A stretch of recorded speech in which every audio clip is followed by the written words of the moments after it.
Engineer Mohammad Ali Mirza का क्या मामला है? इस्लामी नजरियाती कौंसिल ने मिर्जा मोहम्मद अली इंजीनियर को मुजरम करार देकर सजा की सिफारिश की है।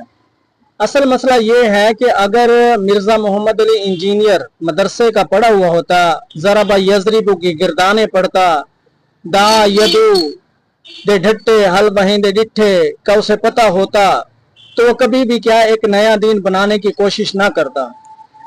जो उसका काम था, मैं आपको ये बात करूं, जैसे अगर कोई अताई क्लिनिक बना ले, अस्पताल बना ले तो सारा शोर शराबा शुरू हो जाता है और ड्रग इंस्पेक्टर क्या उसको बंद कर देता है, सील कर देता है, उसे सजा भी मिलती है। तो दीन को इतना सस्ता तो नहीं है कि कोई भी आकर अपनी तशरीहात शुरू कर दे।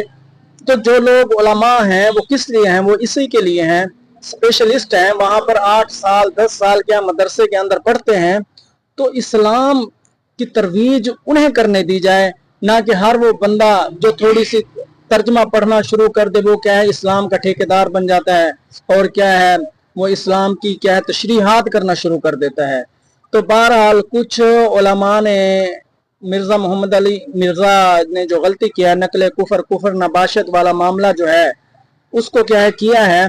लेकिन इस्लामी नजरियाती कौंसिल ने कहा है कि ये उस वक्त होता है कि जब एक उस्ताद अपने शागिर्द को पढ़ा रहा होता है तो उस वक्त जब बयान करता है उसको समझाने के लिए, ताकि वो शागिर्द जो है उसको समझे।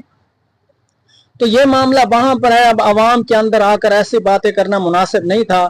बारह अल्लाह ताला खैर वाफियत का मामला फरमाए और हमें भी सोचना चाहिए कि जय्यद उलमा की, जय्यद जो उलमा है, जो मुस्तनद उलमा है, उनकी क्या पैरवी करें तो दुनिया और आखिरत क्या हमारी कामयाब हो।